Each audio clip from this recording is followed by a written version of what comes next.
दुनिया की तमाम छोटी और बड़ी खबरों के लिए हमारे चैनल को सब्सक्राइब करना न भूलें और बेल का बटन जरूर दबाएं। आज से चंद दिन के बाद अलीगढ़ मुस्लिम यूनिवर्सिटी अपनी 100 साला तकरीब का जश्न मनाने जा रही है। इसके चीफ गेस्ट जो हैं वो एक ऐसे शख्स को बुलाया गया है जो इस तहरीक का ही मुखालिफ है, उस तसव्वुर का भी मुखालिफ है, उसको चीफ गेस्ट की हैसियत से बुलाया गया है। समझ में नहीं आता कि जश्न मनाएं या गिरिया करें, गम करें या अफसोस करें।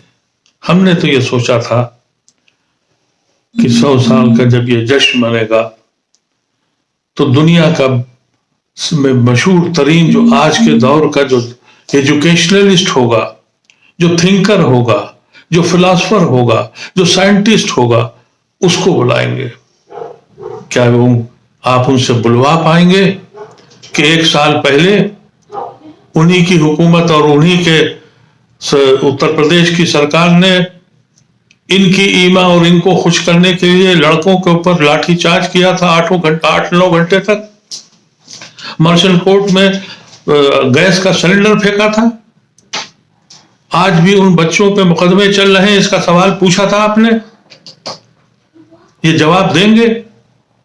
ये बताएंगे कि हमारे फंड क्यों कम किए गए, हमारे खिलाफ सोशल मीडिया पे क्यों प्रोपेगेंडा किया जाता है?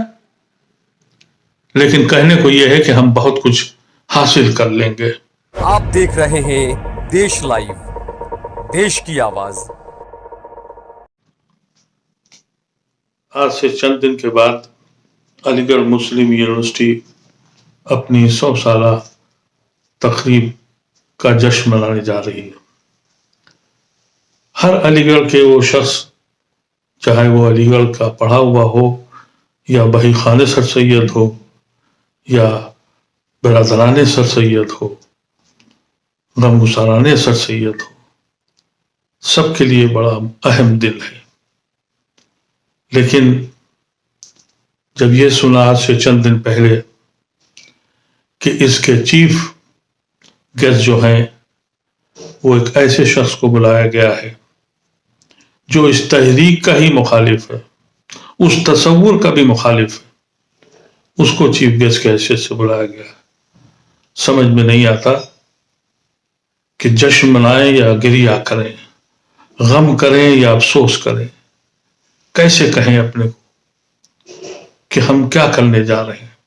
हमने तो ये सोचा था कि 100 साल का जब ये जश्न मनेगा तो दुनिया का मशहूर तरीन जो आज के दौर का जो एजुकेशनलिस्ट होगा, जो थिंकर होगा, जो फिलासफर होगा, जो साइंटिस्ट होगा, उसको बुलाएंगे और उससे कहेंगे और उससे कहलवाएंगे कि आज़ाद हिंदुस्तान में सबसे पहली जो जदीद तालीम की शमा रोशन की थी वो ये जमीन सर सैयद की थी, अलीगढ़ मुस्लिम यूनिवर्सिटी, जहां जिसकी बुनियाद रखी गई थी।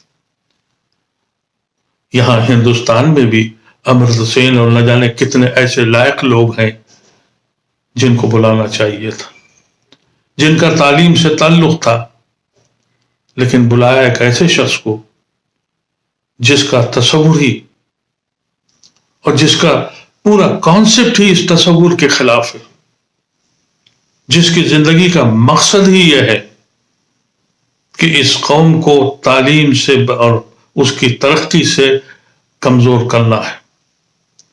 लेकिन अलीगढ़ के मुजाबिरों ने यही फैसला किया और ये वाइस चांसलर का और उनके इंतजामिया का ये फिक्र है, ये सोच है। ये कहते हैं कि वो आएंगे तो हमको बहुत कुछ दे देंगे। जो शख्स इस मुल्क की रूह को छीन लिया जिसने, वो आपको क्या देगा? वो आएंगे, अपनी तकरीर करेंगे और ये दुनिया को सबको मालूम है कि प्राइम मिनिस्टर जब जबान खोलता है तो एक झूठ का इजाफा और हो जाता है। वो आके न जाने क्या क्या बोल के जाएंगे। क्या वो आप उनसे बुलवा पाएंगे कि 1 साल पहले उन्हीं की हुकूमत और उन्हीं के उत्तर प्रदेश की सरकार ने ان کی ایما اور ان کو خوش کرنے کے لیے لڑکوں کے اوپر لاٹھی چارج کیا تھا 8-9 گھنٹے تک. مرچنٹ کورٹ میں گیس کا سلنڈر پھینکا تھا.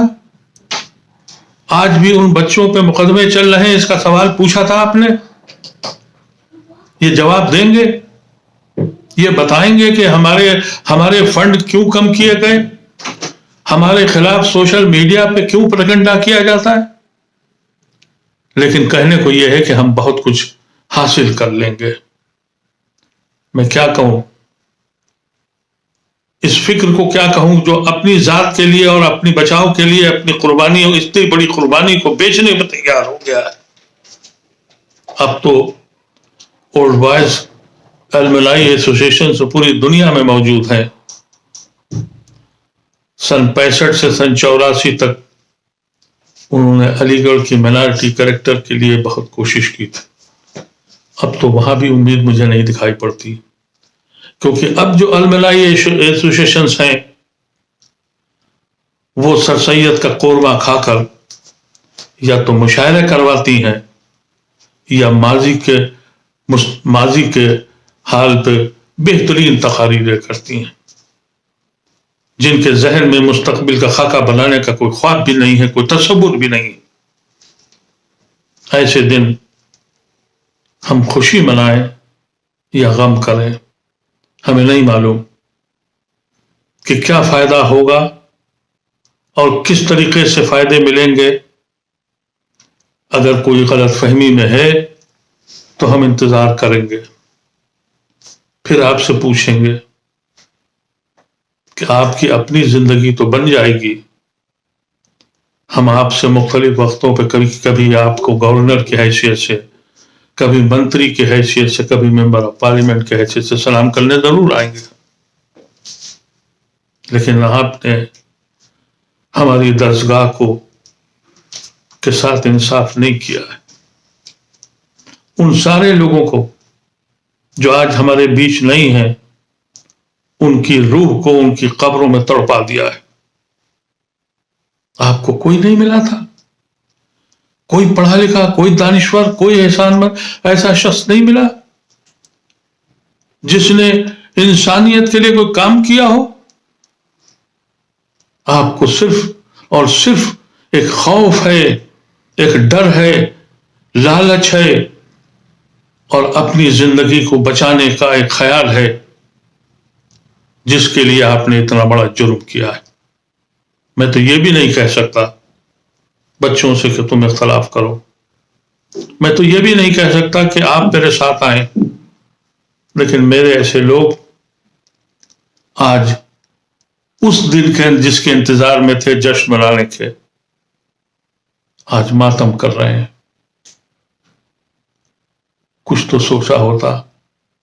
اس درسگاہ میں پڑھا، اسی درسگاہ میں پڑھایا، اسی درسگاہ سے پڑھ کے وہیں گھر بنا لیے اور پھر وہاں مجاور بن گئے اور دنیا سب کچھ سمٹ کے اسی علاقے میں رہ گئی. تمہیں احساس نہیں ہوا پورے ہندوستان کے مسلمانوں پہ کیا گزر رہی ہے؟ تم اپنے چند دنوں کی اپنی حیثیت بنانے کے لیے تم یہاں تک پہنچ گئے، جس نے ہماری وجود کو ختم کر دیا، ساندھی وراثت کی پڑاخیں اڑا دیے، جس نے ہم کو اپنے ہی ملک میں بے گھر کر دیا، جس نے ہمارے سے یہ کہا کہ تم مجرم ہو کہ تم ہندوستان میں کیوں رک گئے ہو. سب کچھ بھول گئے تم. بس تم کو صرف اپنا خیال ہے. یاد رکھنا اس کی سزا تمہیں یہاں اور وہاں ہر جگہ ملے گی. میں بس اتنا ہی کہہ کے اپنے احساسات کو اپنے دوستوں کو پہنچانا چاہتا ہوں. بس. آپ دیکھ رہے ہیں دیش لائیو، دیش کی آواز.